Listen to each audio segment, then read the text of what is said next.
Assalamualaikum warahmatullahi wabarakatuh. Alhamdulillah wassalatu wassalamu ala Rasulillah. Segala puji dan puja kehadirat Allah Subhanahu wa taala, juga salawat dan taslim kepada Nabi besar Muhammad sallallahu alaihi wa ala alihi wa sahbihi wasallam.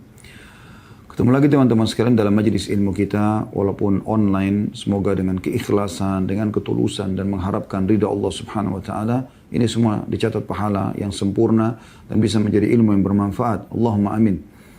Kita akan membahas kembali pada buku kita kumpulan doa dalam Al-Quran dan Hadis yang ditulis oleh Syekh Sa'id Waqf Al-Qahtani rahimahullah. Dan kita akan masuk ke judul baru setelah yang lalu kita membahas bab ke-33, masalah zikir setelah salam sholat witir. Yaitu bab ke-34 yang kita bahas sekarang insyaAllah, bab tentang doa penawar duka dan kesedihan. Dalam pembukaan kita, saya perlu menjelaskan ada sunnatullah atau sistem yang sudah Allah buat. Kita mau nggak mau, kita harus lalui di muka bumi ini.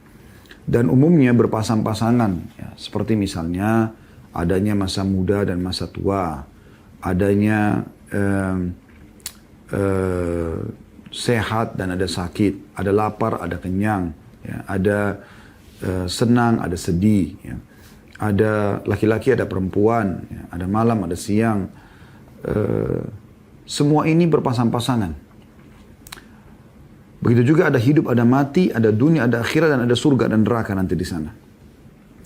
Orang yang memahami tentang masalah sunnatullah atau sistem ini, mereka akan sangat mudah melalui kehidupan ini.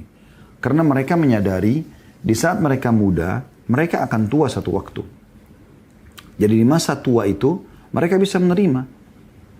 Sudah mulai melemah tubuhnya, rambutnya yang tadinya hitam, sekarang sudah mulai memutih, ya. Kekuatannya berkurang, kulitnya mulai keriput, ya. Angka umur terus bertambah, 40, 45, 50, 55, 60, 65, dan seterusnya. Akhirnya akan ditutup dengan kematian. Tapi dia bisa menerima. Dia tidak akan memaksakan diri untuk menjadi mudah lagi. Maksudnya, seperti kehidupan masa muda dia dulu. Ada memang fase-fasenya. Jadi dia tidak perlu paksakan diri misalnya harus menyemir rambutnya menjadi hitam semuanya kembali. Walaupun menjaga kerapian dan kebersihan boleh. Dan menyemir rambut selain warna hitam dibolehkan dalam syariat. Karena ayah Abu Bakar Abu Quhafah radhiyallahu anhu majma'in di pembebasan kota Mekah, waktu dia masuk Islam di tangan Nabi SAW, Nabi melihat rambutnya, alisnya, jenggotnya semua putih. Maka Nabi SAW bersabda kepada Abu Bakar, bawalah dia kepada salah satu istrinya, biarkan diwarnai dan hindarilah warna hitam. Karena warna hitam menipu. Kalau sudah tua lalu dihitamkan kembali kan bisa menipu. Dilarang. Nabi SAW melarang. Beliau mengatakan dalam riwayat lain, dan jauhilah warna hitam. Warna coklat, ya, warna kemerah-merahan, itu semua adalah hal yang dibolehkan. Walaupun tidak ada ubannya, ya, boleh juga dilakukan. Tetapi tidak boleh dikembalikan ke warna hitam. Cuma yang saya ingin titik beratkan bukan masalah itunya. Bagaimana seseorang yang faham, sebagaimana ada fase masa muda, ada fase masa tua. Di masa tua dia enjoy saja. Nggak jadi beban gitu. Oh, bapak sudah tua, ibu sudah tua. Iya, alhamdulillah. Allah masih kasih umur. Dia bisa menerima. Demikian pula pada saat dia sehat. Dia tahu pasti ada namanya sakit. Ya. Tidak mungkin kita dari lahir sampai meninggal itu sehat terus, nggak mungkin. Nah, orang kalau faham ini, pada saat dia sakit dia bisa menerima. Karena memang dia tahu ini berpasangan, tidak bisa dipisahkan satu sama yang lain. Walaupun nanti kadar berat ringannya penyakit tergantung Allah SWT uji dia. Tapi pasti orang itu sakit, gak mungkin tidak. Sebagaimana dia kenyang sekarang, dia akan lapar. Sebagaimana dia lapar, dia akan kenyang. Sampai ajalnya datang. Begitu juga sebagaimana dia hidup di dunia ini, dia akan mati. Sebagaimana ada kehidupan dunia ini, akan ada akhirat. Sebagaimana ada surga, ada neraka. Gitu. Begitu juga kita masuk ke bahasan kita masalah ada senang dan ada sedih. Ada saatnya di mana kita senang, kita gembira, tertawa, tersenyum, ya, makan makanan enak, segala macam lah. Ada saatnya Allah uji kita dengan sedih. Ya. Allah sebutkan dalam Al-Quran, dalam surah Al-Baqarah, ya, ayat 155, A'udzu billahi minasyaitonir rajim wa lanabluwannakum bisyai'in minal khaufi wal ju'i wa naqsin minal amwali wal anfusi wath thamarat wa basyiris sabirin. Kami pasti menguji kalian Walanabluwannakum bisyai, dengan sedikit. Minal khauf, rasa takut, khawatir rugi bisnisnya, khawatir gagal rumah tangganya, khawatir keguguran kalau lagi hamil ibu misalnya, khawatir apalah ya, tidak berhasil sekolahnya dan seterusnya. Ada sedikit rasa khawatir, Allah mengatakan. Dan nanti akan kita jelaskan makna sedikit di sini ya. Bisyai, dengan sedikit. Ya. Minal khauf, dari rasa takut. Wal ju', rasa lapar. Wa naqsi minal amwali wal anfus, dan kekurangan ya, dari harta dan jiwa. Was thamarat, dan hasil-hasil panen. Wa basyiris sabirin, sampaikan berita gembira kepada orang-orang yang sabar. Tapi saksi bahasan kita, ada ujian itu akan datang. Allah sebutkan sini diantaranya, ya, lapar, gitu kan. Rasa khawatir, rasa takut, rasa lapar, kekurangan, ya. Ada saatnya perusahaan Anda naik, ada saatnya turun. Ada saatnya Anda senang, ada saatnya Anda sedih. Ya. Allah pencipta mengatakan juga dalam Al-Quran, huwa adhaka wa abka. Dialah yang membuat orang-orang itu tertawa dan menangis, dipartnerkan oleh Allah Subhanahu wa taala. Walaupun Anda beriman, patuh kepada Allah SWT, tidak akan selamanya Anda senang. Ada saatnya Anda sedih. Bukankah Nabi SAW sedih? Bersedih karena meninggalnya Khadijah radhiyallahu anha, istri tercinta beliau, yang mendukung dakwanya. Bersedih karena meninggalnya pamannya Abu Talib yang mendukung dakwah.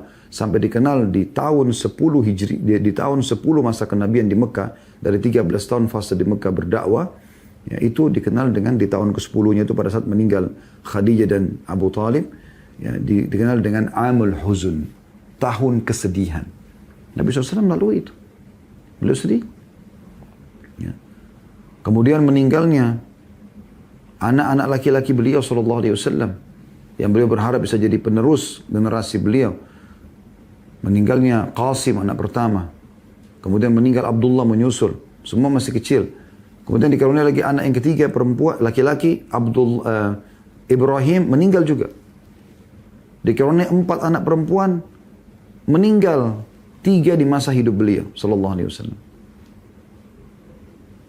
Jadi 6 anak beliau meninggal. 3 anak laki-laki, Qasim, Abdullah, Ibrahim meninggal masih kecil. Meninggal juga 3 anak perempuan beliau, Ruqayyah, Ummu Kalthum, Zainab. Tinggal tersisa Fatimah saja radhiyallahu anhum ajma'in. Itu meninggal setelah Nabi SAW meninggal. Beberapa waktu setelah itu. Tapi Nabi SAW mengalami sedih itu. Nabi SAW juga mengalami kekalahan di perang Uhud. Kalau kita pikir-pikir harusnya Nabi nggak kalah gitu kan.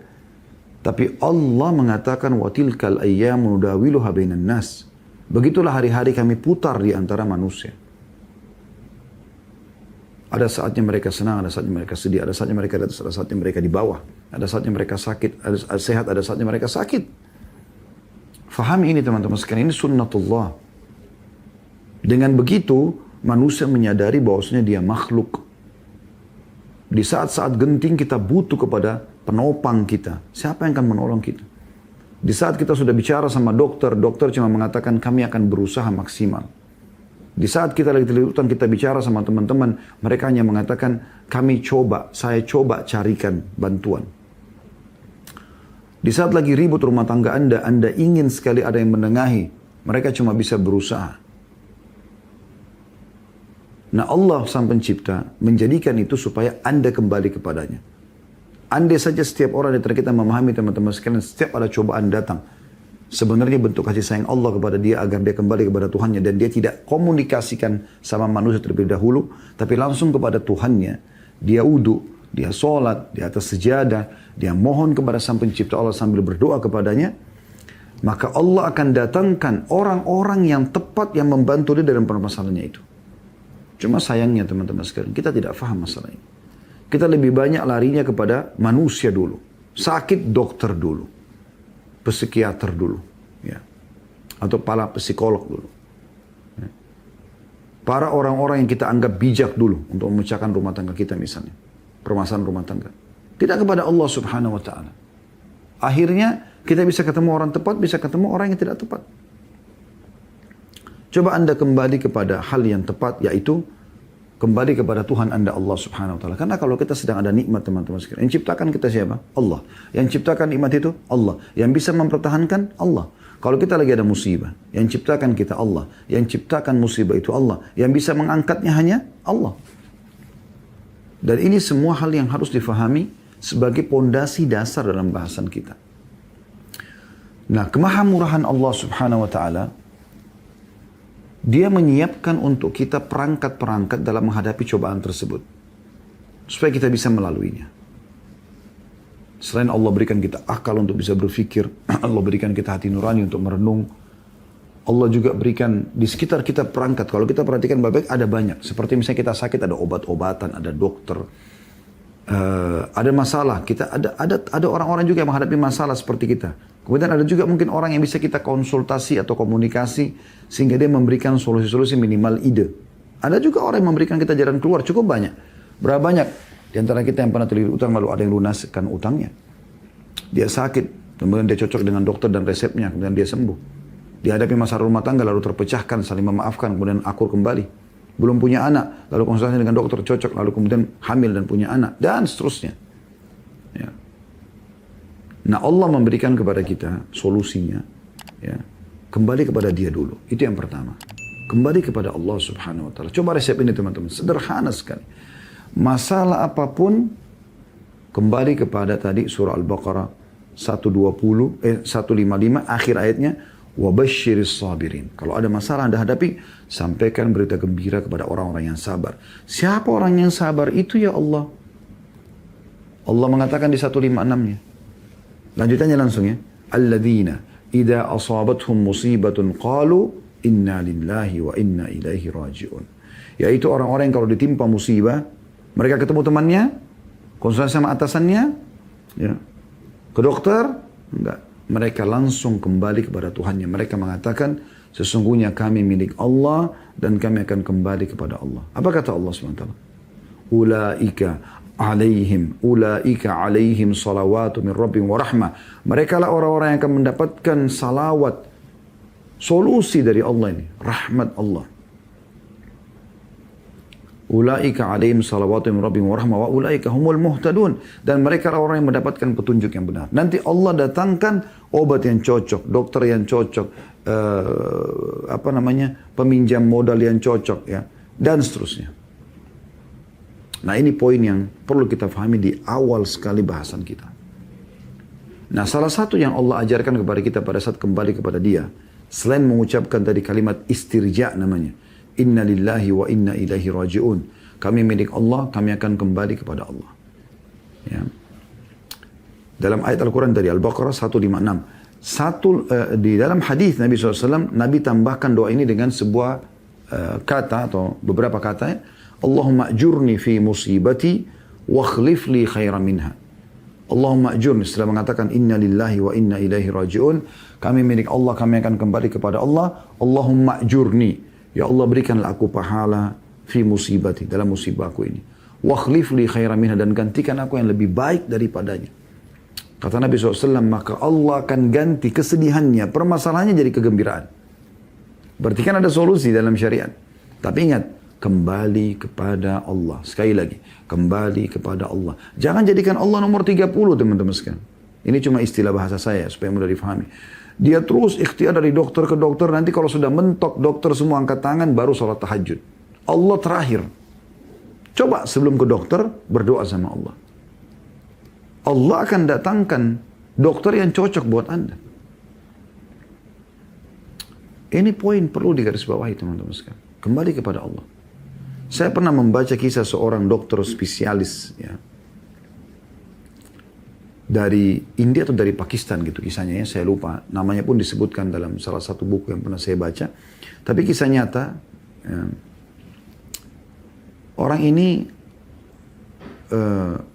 pernah satu kali naik pesawat, ingin terbang, kalau saya tidak salah ya, antara India ke Pakistan gitu.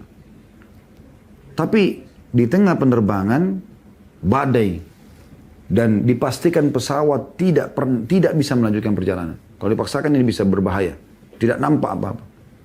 Maka pesawat harus mendarat darurat di salah satu kota terdekat ada di situ. Intinya mampirlah di kota itu. Pada saat turun, karena dia ada meeting penting, ya, seminar yang dia harus hadir, maka dia pun akhirnya maksakan di bandara tanya, saya harus ke sana, bagaimanapun caranya. Mereka bilang tidak ada solusi lain kecuali Anda naik kendaraan lewat darat. Tapi ini juga berisiko. Badai ini luar biasa. Kalau di atas saja badainya kuat, ya, bagaimana dengan di bawah? Hujan turun, badai. Nggak mungkin gitu. Tapi dia bilang coba. Ada supir yang berani dibayar mahal sama dia, jalan dah. Tapi subhanallah, karena badai begitu kuat, akhirnya tidak bisa jalan, supirnya mengatakan kita nggak bisa paksakan, kita harus mampir. Intinya mobilnya mampir di sebuah rumah, dekat rumah tua, gubuk tua. Dia pun turun di situ, kemudian dia ketuk-ketuk rumah itu, ya kan? Dia pamit, dia ucapkan salam, ternyata muslimah yang ada di situ orang tua, nenek-nenek gitu. Kalau tidak salah ini spesialis penyakit tulang ya. Intinya nenek itu pun membuka pintu lalu mempersilahkan masuk dokter ini tanpa dia tahu siapa orang ini gitu. Dia cuma dokter ini mengatakan ini lagi badai, saya harus berlindung, bisa nggak saya di tempat nenek sebentar? Dia bilang boleh, silakan. Pada saat dia lagi duduk, dia lihat di atas ranjang di sebelah nenek itu ada satu anak cucunya nenek ini rupanya yang sedang kesakitan. Lalu dia tanya, dia bilang sakit apa cucu anda? Kalau saya tidak salah patah tulang atau apa gitu ya. Terus kata dokter ini kenapa nggak dibawa ke dokter? Dia bilang saya tidak ada biaya. Dan saya pun sudah coba bawa di kota ini ke dokter-dokter. Mereka bilang tidak ada yang bisa tangani. Kecuali ada satu dokter. Lalu disebutlah nama dokter ini. Oleh si nenek tadi. Nenek tidak tahu kalau orang ini gitu. Hanya dia yang bisa tanganin cucu saya. Maka dokter itu tiba-tiba meneteskan air mata. Lalu dia mengatakan begini. Nenek, apa anda tahu? Apa yang anda lakukan selama ini? Dia bilang saya cuma bisa berdoa. Dia bilang saya cuma bisa berdoa, kata nenek itu. Kata dokter tersebut, apa anda tahu dokter? Apa anda tahu bu? Apa anda tahu nenek ya? Kalau doa anda ternyata yang membuat badai ini terjadi. Menurut dia gitu kan. Terjadi. Saya ini adalah dokter si fulan yang disebutkan nama itu. Saya mau berangkat ya, dari negara ini ke negara ini dan di tengah penerbangan badai. Lalu kemudian saya turun, saya paksakan diri untuk naik mobil dan mobil saya berhenti di depan rumah anda. Ini adalah hasil doa anda. Coba bayangkan. Allah datangkan dokter itu ke rumahnya. Dia tidak ada biaya. Masuk akal nggak kira-kira? Kalau akal manusia nggak masuk akal. Tapi begitu memang sunnatullah. Anda kalau kembali kepada Allah dulu, beda hasilnya. Sebelum melakukan aktivitas, berdoa dulu. Makanya Islam mengajarkan sebelum makan, berdoa. Sebelum minum, berdoa. Sebelum tidur, berdoa. Sebelum masuk kamar mandi, berdoa. Sebelum biologis, berdoa. Sebelum keluar rumah, berdoa. Berdoa. Setelahnya, bersyukur kepada Allah. Jadi doa dulu, kembali dulu kepada Allah Azza wa Jalla. Baru anda ikhtiar. Begitu. Ini poin paling penting. Kalau anda selesai dari pengajian ini dan anda cuma bawa poin ini sudah cukup buat saya. Apalagi kalau anda kuatkan dengan apa yang kita baca doa yang akan kita pelajari pada sore ini teman-teman sekalian. Baik, di antara doa yang diajarkan oleh Nabi SAW sebagai penawar duka dan kesedihan disebutkan di dalam hadis yang sahih diriwayatkan oleh Imam Ahmad jilid 1 halaman 391 yang berbunyi Allahumma inni abduka wabni abdika wabni amatika nasiyati biyadika madin fiyya hukmuka adlun fiyya qada'uka as'aluka bikulli ismin huwa lak sammayta bihi nafsak أو أنزلته في كتابك أو علمته أحدا من خلقك أو استأثرت به في علم الغيب عندك أن تجعل القرآن ربيع قلبي ونور صدري وجلاء حزني وذهاب همي. Artinya, saya baca dulu global arti baru kita masuk ke kandungan makna-maknanya ya. Allahumma inni abduka, ya Allah sungguhnya aku adalah hambamu. Wabni abdika, dan anak hambamu, maksudnya ayahku adalah hambamu juga. Wabni amatika, ini wabni abduka artinya dan anak hamba laki-laki, maksudnya ayahku ya. Wabni amatika dan anak dari hamba perempuan, maksudnya anak perempuan, maksudnya ibuku. Nasiyati biyadik, ubun-ubunku ada di tanganmu. Maksudnya aku hidup dan aku mati sesuai dengan keputusanmu ini. Madin fiyya hukmuk, akan berlalu semua keputusanmu. Hukummu berlaku pada diriku. Adlun fiyya qada'uk, dan sangat adil keputusanmu kepadaku atau untukku. As'aluka bikulli ismin huwa lak, aku memohon kepadamu dengan setiap nama yang engkau miliki. Sammaita bihi nafsak, engkau menamakan itu untuk dirimu sendiri. Au anzaltahu fi kitabik, atau engkau menurunkan ya di dalam kitab sucimu. Au 'allamtahu ahadan min khalqik, atau engkau ajarkan kepada seseorang dari makhlukmu. Au ista'tharta bihi fi 'ilmil ghaibi 'indak, atau engkau khususkan untuk dirimu dalam ilmu ghaib yang ada di sisimu. An taj'alal Qur'ana rabi'a qalbi, agar engkau menjadikan Al-Qur'an ya, sebagai penentram hatiku. Wa nura sadri, dan cahaya dadaku. Wa jila'a huzni, dan pelenyap kesedihanku. Wa dhahaba hammi, dan juga penghilang dukaku. Doa ini teman-teman sekalian, doa yang luar biasa mulianya, luar biasa. Dan hanya akan mengetahui nilainya, kenikmatannya dalam bacaan, ya. Apalagi kalau dia faham artinya. Orang-orang yang pecandu doa, tanda kutip. Orang yang gemar berdoa, gemar melibatkan Tuhan dalam hidupnya. Orang-orang beriman, orang yang mukhlis, yang ikhlas kepada Tuhannya. Dia selalu ingin mencari doa apa lagi yang harus saya baca. Gitu. Diberikan doa ini oleh Nabi SAW. Dan dalam hadis disebutkan siapa yang membaca doa ini, maka Allah akan ganti kesedihannya menjadi kesenangan. Kita coba bedah doa ini menjadi beberapa bagian.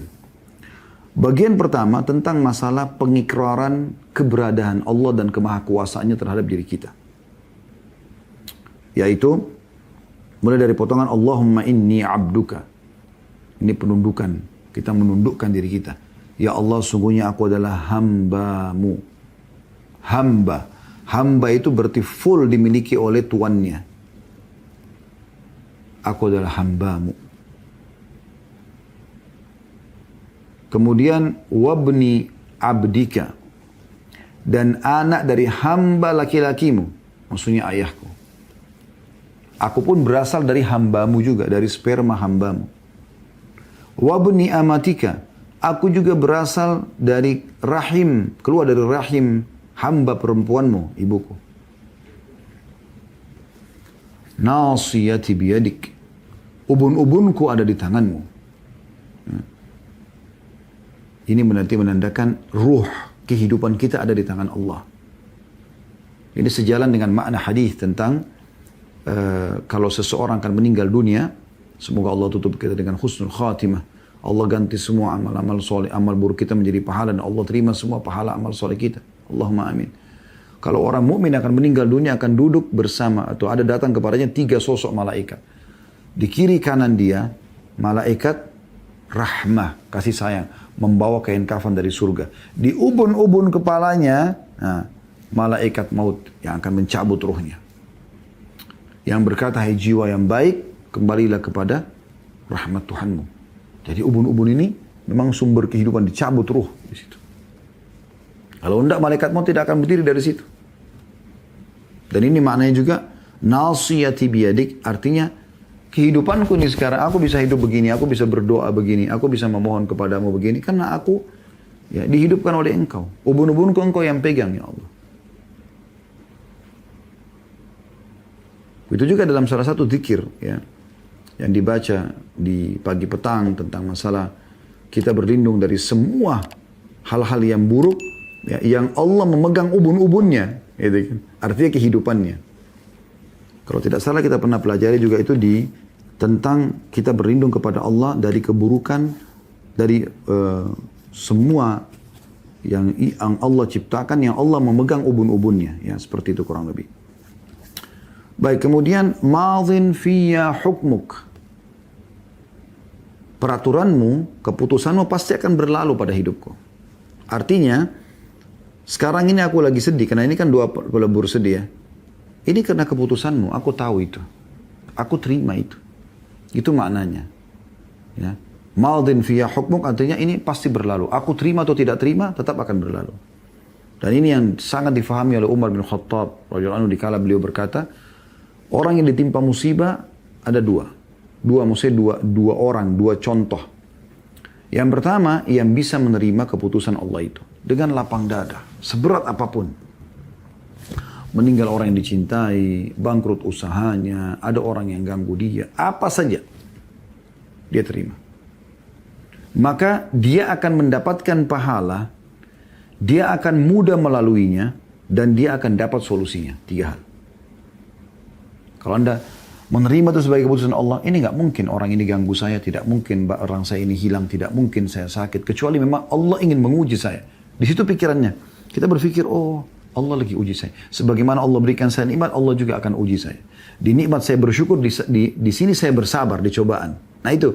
Dan saya pernah bilang juga, teman-teman sekalian, syukur pada saat nikmat ada dan sabar pada saat cobaan datang ini 2 sayap yang tidak boleh lepas satu sama, harus berimbang. Anda kalau cuma bersyukur kalau nikmat datang, lalu Anda keluh kesah kalau sedang musibah datang, ini nggak bisa, nggak jalan, nggak sejalan. Bukan sifat orang beriman itu. Makanya kata Nabi SAW, ajaban di amri mu'min, sungguh mengagumkan perkaranya orang beriman. Wala yakunu dzalika illa lil mu'min, dan itu tidak dimiliki kecuali orang yang beriman. In asaba sarra syakar, kalau dia berikan nikmat dia bersyukur. Wa in asaba dharra sabar, kalau diberikan cobaan dia bersabar. Perhatikan, syukur pada saat nikmat datang dan sabar pada saat cobaan datang sama berimbang. Itu mengagumkan perkaranya. Maka ini perlu diketahui. Jadi madhin fiyya hukmuk artinya berjalan ini keputusanmu, tapi aku tetap terima. Kata Umar, orang yang radhiyallahu anhu, orang yang menerima musibah dan cobaan dari Allah, maka dia akan dapat 3 hal. Dia akan dapat pahala. Karena dia tidak, kalau dia protes, berarti dia sedang protes yang menentukan cobaan itu. Gitu. Kemudian yang kedua adalah dia akan mudah melaluinya. Oh iya, Allah lagi uji saya sakit. Udah, gak apa-apa deh. Allah lagi uji saya bangkrut. Oke lah. Gitulah. Dia mudah lalui karena dia tahu ini adalah sebuah cobaan. Dan yang ketiga, dia akan dapat solusinya. Ya. Dan ini luar biasa teman-teman. Pada saat Anda kemas ini dengan kesabaran, yakin di setiap sebuah cobaan yang besar, ujungnya kenikmatan besar. Perhatikan baik-baik ya. Kalau ada cobaan apapun yang datang dalam hidup antum, hidup Anda, pastikan di ujung cobaan tersebut akan ada jalan keluar dan ada sesuatu besar yang Allah janjikan. Allah bilang dalam Al-Quran, fa inna ma'al usri yusra. Di setiap kesulitan, lihat pasangannya, ada kemudahan. Lalu Allah pastikan pakai inna harfut ta'kid. Kosakata yang digunakan untuk memastikan, inna ma'al usri yusra. Pastikan di setiap kesulitan ada kemudahan. Pasti ada. 2 kali Allah ulangi ini. Ya. Dan kata Nabi SAW, inna idhamal ajri ma'idhamal bala. Sesungguhnya besarnya balasan nanti yang Allah akan kasih di dunia dan di akhirat tergantung besarnya cobaan. Jadi kalau makin besar cobaan tersebut, berarti ada sesuatu yang besar di sana yang Allah janjikan. Senyum. Oh, berarti ada ini. Gitu. Ya. Banyak orang punya masalah dalam rumah tangga dia. Yang penting dia tidak salah. Dia coba pertahankan tapi nggak bisa. Saya tahu ada orang begitu. Dia coba pertahankan tapi istrinya nggak mau sampai cerai. Subhanallah, dia sedih awalnya. Gitu kan? Tapi dengan itu dia terpukul, akhirnya dia kembali kepada Allah Azza wa Jalla. Saya ketemu berapa tahun kemudian, dia cerita, dia datang ke tablik akbar kami sebelum pandemi, lalu dia teriak dari jauh, Ustaz, gitu. Ketemu saya, sudah lama saya nggak ketemu. Dia sudah berubah performanya juga. Saya tahu betul orang ini gitu, karena istrinya berteman sama istri saya gitu. Dan istrinya itu subhanallah meninggalkan dia dan nikah sama laki-laki lain dan segala. Dia terpukul awalnya dan tidak punya anak waktu itu ya. Setelah itu saya bilang, oh Masya Allah, iya, bagaimana kabar akhi? Baik, Alhamdulillah. Bagaimana keadaan antum sekarang? Saya Takut dia masih terpukul dengan perceraian dia dulu. Karena istri itu maksa dia untuk cerai. Dia bilang, Alhamdulillah Ustaz. Oh, Masya Allah. Alhamdulillah. Gimana? Dia bilang, saya sudah dapat seorang istri salihah. Dan sekarang saya sudah dikaruniai 2 atau 3 anak gitu. Jadi mungkin di pandangan kita awalnya buruk. Tapi ternyata ada sesuatu yang Allah janjikan yang besar di sana. Kita nggak tahu. Ya? Allah katakan dalam Al-Quran itu. Wa asa an takrahu syai'in wa huwa khairun lakum. Bisa saja kalian benci sesuatu tapi itu lebih baik buat kalian. Wallahu ya'lamu wa antum la ta'lamun. Allah tahu dan kalian tidak tahu itu. Sangka baik dengan Tuhanmu wahai saudaraku muslim. Allah itu lebih sayang kepada kita daripada ibu kita kepada diri kita sendiri. Allah tidak ingin kita menderita. Allah tidak ingin kita susah. Tapi Allah datangkan cobaan untuk memberikan kesadaran kepada kita. Kalau kita seorang hamba dan kita punya Tuhan. Untuk kembali kepada dia. Di saat musibah datang, Anda bisa meneteskan air mata. Anda bisa lebih lama sujud. Saya yakin kalau Anda kembali kepada Allah bisa lakukan itu. Anda bisa lebih khusyuk dalam berdoa. Yang mungkin itu tidak bisa Anda lakukan di saat tidak ada musibah. Itu poin penting. Sangat mahal itu. Dan orang yang sedang ada musibahnya, gitu kan, itu mereka meringkas umurnya di atas ketaatan. Orang kalau lagi sakit, diajak temannya ke diskotik, dia tidak mau. Minimal tidak bermaksiat. Ya. Lalu kata Umar, kembali kepada perkataan Umar, Umar mengatakan, dan orang yang kedua adalah orang yang ditimpa musibah dan tidak bisa menerima. Sakit berkeluh kesah, bangkrut berkeluh kesah, semuanya hidupnya keluh kesah. Pertama dapat dosa, kata Umar, karena dia memprotes keputusan Tuhannya. Yang kedua, sulit melaluinya. Padahal dia nggak mau seperti doa ini. Madin fiyya hukmuk. Pasti berlalu keputusan ini. Mau nggak mau? Kalau saat itu Allah tadi Anda sakit, pasti Anda sakit. Anda mau jengkel atau Anda terima, tetap Anda harus sakit. Anda akan dirawat di rumah sakit. Tapi kalau Anda terima, Anda bisa laluin. Oh, cobaan. Oh, setelah ini akan ada sesuatu yang besar, tadi saya sudah katakan. Hah? Atau Anda keluh kesah. Anda tidak bisa terima nih, dosa, Anda tidak bisa melaluinya. Dan yang ketiga, Anda nggak dapat solusinya. Nggak ada solusi. Akan mentok terus sampai Anda kembali kepada Tuhan Anda, Allah Azza wa Jalla. Makanya Allah katakan juga dalam surah Sajdah itu, wala nudhiqanna minal adzabil adna dunal adzabil akbar la'allahum yarji'un. Dan kami cobakan mereka dengan siksa-siksa yang kecil sebelum siksa yang besar nanti di akhirat agar mereka kembali kemana? Ke jalan Allah. Nah, itu maksudnya. Ya. Mudah-mudahan poin ini bisa Allah tanamkan dalam hati kita semua dan kita jadikan sebagai prinsip hidup, teman-teman sekalian. Ini betul-betul ketentraman jiwa. Seberat apapun cobaan Anda lalui, Anda akan bisa melaluinya dengan izin Allah. Kalau Anda benar, Anda tinggal istiqamah. Kalau Anda salah, Anda tinggal taubat, luruskan kesalahan Anda. Itu makna madin fiyya hukmuk. Kemudian adlun fiyya qada'uk. Dan sangat adil keputusanmu padaku. Allah Maha Adil. Allah kasih kita cobaan itu, Allah Maha Adil. Allah tahu kenapa Allah berikan itu. Dan ada sebuah hadis mulia yang bisa juga kita pegang, hadis sahih. Kata Nabi SAW, Allah tidak akan menguji hamba di atas kemampuan dia.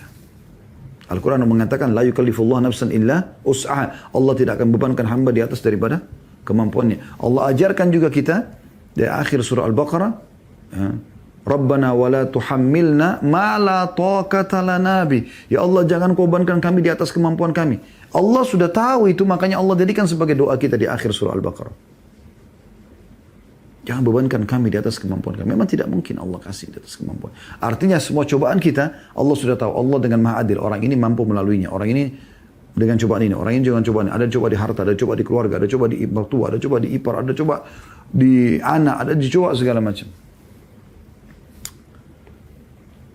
Ini potongan pertama dari doa tentang mengembalikan kepada tauhid. Pengikraran tentang penghambaan kita kepada Allah. Nah, ini penting. Ya. Anda kalau di perusahaan ada tulis, saya seorang staf bekerja di sini sudah sekian tahun. Anda seperti merendah gitu dengan atasan hanya untuk minta dinaikkan gaji. Tanpa kita samakan dengan Allah. Allah Azza wa Jalla lebih pantas Anda puji-puji seperti ini. Anda akui dulu semua, baru kemudian Anda masuk di potongan kedua, ya, untuk ya meminta kepada Allah Subhanahu wa taala, tapi belum juga masuk kepada poin permintaan hilangkan kesedihan ya. Masih meminta kepada Allah tapi menggunakan puji-pujian juga. Kalau tadi kan murni pujian saja. Ini sudah mulai meminta. Tapi ini yang kita jadikan sebagai kalau makanan itu nampannya ya. Mulai dari potongan as'aluka bikulli ismin huwalak. Ya Allah, aku minta ya melalui semua nama yang kau miliki. Allah kan punya nama-nama dan sifat-sifat yang mulia ya. Tidak terkecuali semua nama ya Allah yang engkau miliki yang digunakan untuk berdoa dan menyeru, memanggil kepadamu. Aku minta dengan nama itu ya Allah. Aku gak bisa sebutin satu persatu. Tapi semua, bikulli ismin, semua nama. Huwalak, milikmu ya Allah. Mau jutaan, mau miliaran, mau triliunan nama, pokoknya ya Allah aku minta dengan namamu itu. Siapa yang ajarkan kita ini? Allah Subhanahu wa ta'ala. Melalui Nabi Muhammad SAW bertema, Allah dari sini punya nama banyak sekali. Bukan hanya 99 yang Anda hafal. 99 itu hanya yang dianjurkan supaya kita gunakan. Tapi masih banyak nama-nama lain terbukti dalam doa ini. Maka kita minta dengan kemahamuliaan Allah dengan namanya seluruhnya yang Allah suka dia dipanggil ya, dengannya dan Allah ijabah doa-doa hambanya dengan dipanggil namanya itu, maka aku minta dengan itu ya Allah. Lalu sammaita bihi nafsak, yang engkau namakan dirimu sendiri dengan itu. Au anzaltahu fi kitabik, atau engkau turunkan dalam kitabmu, baik itu kitab semua yang engkau pernah turunkan ya Allah. Yang kita wajib imani kan Zaburnya Tauratnya Nabi Musa, Zaburnya Nabi Daud, Injilnya Nabi Isa, Quran Nabi Muhammad SAW. Ini yang kita tahu, ini 4. Ada sebagian ulama tambah dengan yang kelima, suhuf Nabi Ibrahim, lembaran Nabi Ibrahim. Yang Allah mengatakan di akhir surah Al-A'la ya. Inna hadala fi suhufil ula suhufi Ibrahim wa Musa ya. Ini adalah di suhuf-suhuf, lembaran-lembaran yang pertama-tama turun pada Ibrahim dan pada Musa. Tapi ada juga kitab-kitab yang Allah turunkan yang memang kita tidak dibersampaikan. Sebagaimana juga banyak nabi-nabi dan rasul yang Allah tidak ceritakan kepada kita. Bahkan tidak diceritakan kepada nabinya Muhammad SAW. Allah katakan dalam Al-Quran, banyak rasul-rasul yang kami sudah ceritakan kepadamu dan masih banyak belum kami ceritakan kepada Muhammad.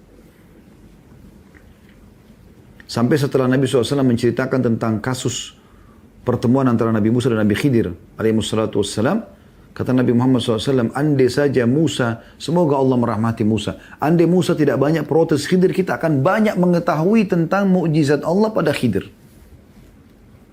Artinya Muhammad SAW cuma tahu yang diceritakan saja, yang tidak diceritakan masih banyak. Jadi nama yang engkau namakan dirimu ya Allah. Nama yang engkau turunkan dalam kitab yang aku tidak pernah tahu. Au 'allamtahu ahadan min khalqik, atau engkau ajarkan kepada salah satu dari hamba-hambamu. Dari nabi-nabi, dari orang-orang saleh. Ya. Dan ini memang terbukti ya, karena ada juga hadis syafaat, dikenal dengan hadis syafaat pada hari kiamat nanti, kata Nabi SAW, pada saat orang-orang semua kepanasan, mereka datang kepada Adam, Adam nolak untuk memberikan syafaatnya kepada Allah, sampai datang kepada Nabi Muhammad SAW, dan Nabi SAW mengatakan, ana lahu, aku pemiliknya, untuk pemiliknya. Ini riwayat panjang, saya ringkaskan.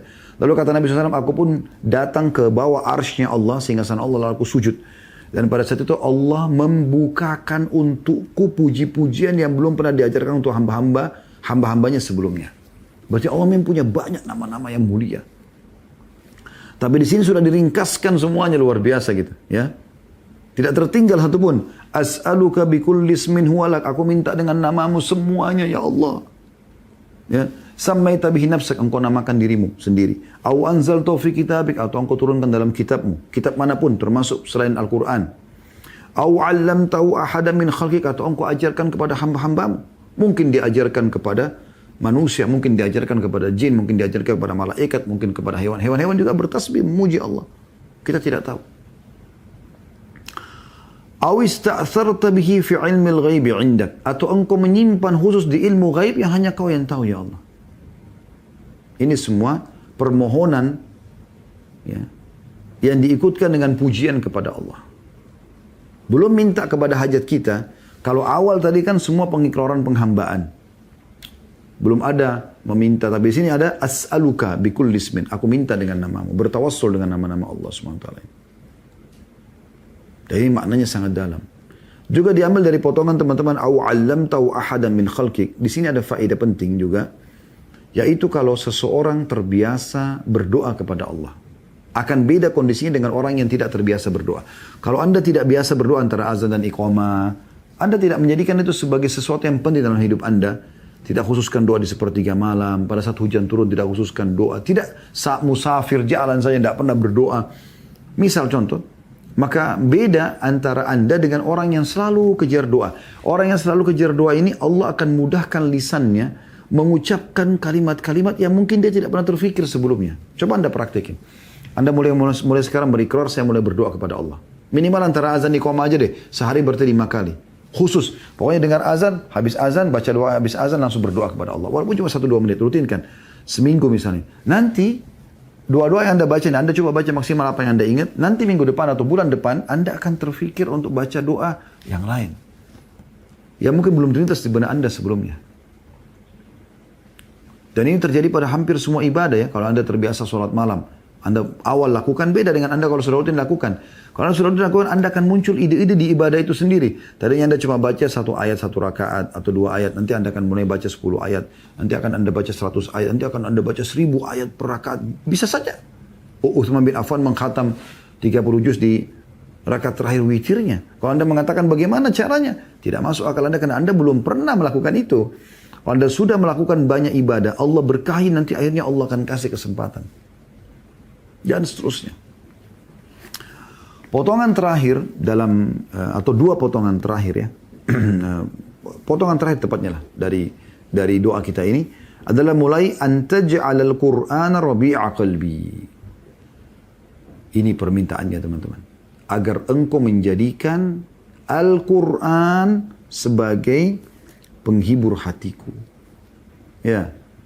Berarti semua puji-pujian tadi itu ya, untuk memohon kepada Allah Azza wa Jal agar Al-Quran yang selama ini kita cuman taruh aplikasinya di handphone kita, yang tidak dibaca, tidak direnungi artinya, tidak dihafal ayat-ayatnya, tidak diamalkan dalam sholat dan aplikasi dalam kehidupan sehari-hari, atau Anda beli mushaf, Anda cuma pajang di perpustakaan atau di musola rumah Anda, atau di antara kepala suami istri dengan alasan supaya ada simbol Islam, atau Anda cuma pasang kaligrafi di rumah Anda, sebatas itu saja. Al-Quran itu dalam doa ini menunjukkan dia adalah kunci daripada doa ini. Inti doa ini meminta agar Al-Quran, yang memang Al-Quran itu ya ada tertulis di Lauhil Mahfuz, dan dia sangat mulia Al-Quran itu. Semua yang dinisbatkan pada Al-Quran atau menisbatkan dia pada Al-Quran dimuliakan. Nabi Muhammad SAW termuliakan karena Al-Quran. Al-Quran, kalamullah, perkataan Allah. Ya. Penghafal Al-Quran termuliakan. Penuntut ilmu yang belajar Al-Quran termuliakan karena Al-Qurannya. Al-Quran ini luar biasa. Kalamullah. Kata Allah SWT dalam Al-Quran, A'udhu billahi minasyaitonir rajim, law anzalna hadzal Qur'ana ala jabalin la ra'aitahu khashi'an mutasaddian min khasyatillah. Kalau seandainya kami turunkan Al-Quran di atas gunung, maka engkau akan lihat gunung tersebut hancur lebur, rontok rubuh semua karena tunduk kepada Allah. Ini bukan makhluk Al-Quran. Kalamullah, dia perkataan Allah. Jangan lihat fisik kertasnya, isinya itu adalah kalamullah, pesan Allah kepada kita. Yang hidup dengan Al-Quran, dia akan bahagia. Dia menikmati yang halalnya, dia mengerjakan perintahnya, dia meninggalkan larangannya, adalah sama dengan mengerjakan perintah dan meninggalkan larangan Allah SWT. Karena Al-Quran itu kalamullah. Ini luar biasa, kita minta Al-Quran sebagai penghibur hati. Dari sini juga kita ambil pelajaran teman-teman sekalian, ternyata kesedihan itu beranjak daripada hati seseorang. Makanya kalau hati itu tenang, tentram, biar hidup di gubuk kecil, naik kendaraan butut, tidak apa-apa. Makan sebungkus nasi uduk, tidak masalah. Hatinya tentram. Biar dia hidup di istana yang mewah, punya mobil pribadi, pesawat pribadi, punya hotel pribadi, kamarnya mengalahkan hotel bintang 7. Tetap aja. Selama hatinya masih sedih, tidak bisa dia tenang. Ya? Di sini ketenangan itu. Di sini. Makanya hati disuruh isi dengan ketakwaan kepada Allah. Kata Nabi SAW, at-taqwa hahuna. Diberikan isyarat ke jantung beliau. At-taqwa hahuna. Ketakwaan ada di sini. Ya. Ini saya tunjuk sebelah kiri dada saya ya. Di layar mungkin Anda lihat sebelah kanan. Karena memang kamera begitu, efek kamera. Beliau nunjuk ke jantungnya, ke hatinya. Sallallahu alaihi wasallam. Kalau Anda masukkan ketakwaan di sini, Allah yang ada di sini. Tidak ada makhluk dalam hati Anda. Di sini. Anda masukkan Al-Quran, ya, keimanan kepada Allah, maka betul-betul menjadi penghibur. Wa nura sadri, dan cahaya dadaku. Berarti ada cahaya, ada dada yang gelap? Ada. Kan begitu kata Nabi SAW kan. Kalau seorang melakukan dosa, maka akan dititikkan dalam hatinya titik yang hitam. Dia buat lagi titik hitam lagi, terus sampai menjadi hitam kelam. Dan akhirnya menjadi keras, lebih keras daripada batu. Biar mau gempa bumi, mau longsor, mau apa saja, tidak berpengaruh pada diri mereka. Kalau orang beriman itu yang hatinya peka, yang berisi dengan keimanan. Sedikit saja teman-teman, para salafus saleh itu kalau jalan kakinya kesentuh kaki batu, kesentuh batu kakinya. Inna lillahi wa inna ilaihi raji'un. Ada dosa apa nih? Lewat di satu jalan, ada bau busuk tercium dari hidungnya. Inna lillahi wa inna. Jadi kan langsung sebagai peringatan, ada sesuatu. Anda pernah baca tentang kisah Nabi Daud alaihissalam bagaimana Allah uji. Allah mengatakan kami uji dengan melemparkan ya bangkai di depan singgasananya. Lagi duduk singgasana, lagi jadi raja. Tidak ada angin, tidak ada apa, tiba-tiba ada bangkai di depannya. Truk, jatuh. Apa yang terjadi? Langsung Nabi Daud sujud. Nggak mau angkat kepalanya. Sampai tunggu wahyu datang. Allah uji dia. Tapi orang beriman begitu. Peka sekali. Makanya kata Nabi SAW, orang beriman itu kalau lakukan dosa walaupun kecil, dia lihat seperti gunung yang besar di pundaknya. Ketakutan Allah azab. Dan orang munafik kalau buat dosa besar, dia lihat seperti lalat hinggup di hidungnya yang dia usir seperti ini. Nabi SAW berikan gambaran. Jadi dada itu bisa bercahaya.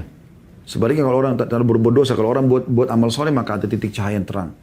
Buat lagi amal soleh titik cahaya sampai hatinya menjadi terang benderang. Bahkan dia bisa menerangi diri dan menerangi orang lain.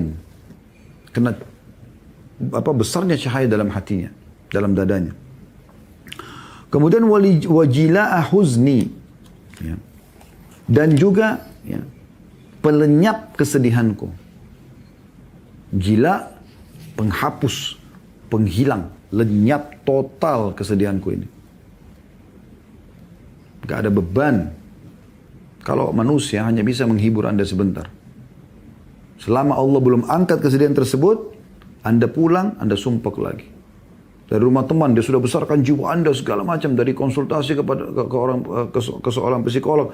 Juga sama. Cuma besar, Anda datang ke seorang ustadzah. Dia cuma bisa kasih Anda tenang. Habis itu Anda pulang, Anda masih sumpek. Selama Allah belum hilangkan. Ini doa diajarkan bisa menghilangkan itu. Wajila huzni. Pelenyap total kesedihanku ya Allah. Wadhihaba hammi. Dan penghilang dukaku. Ham ini bisa bermakna duka, bisa juga bermakna kesedihan.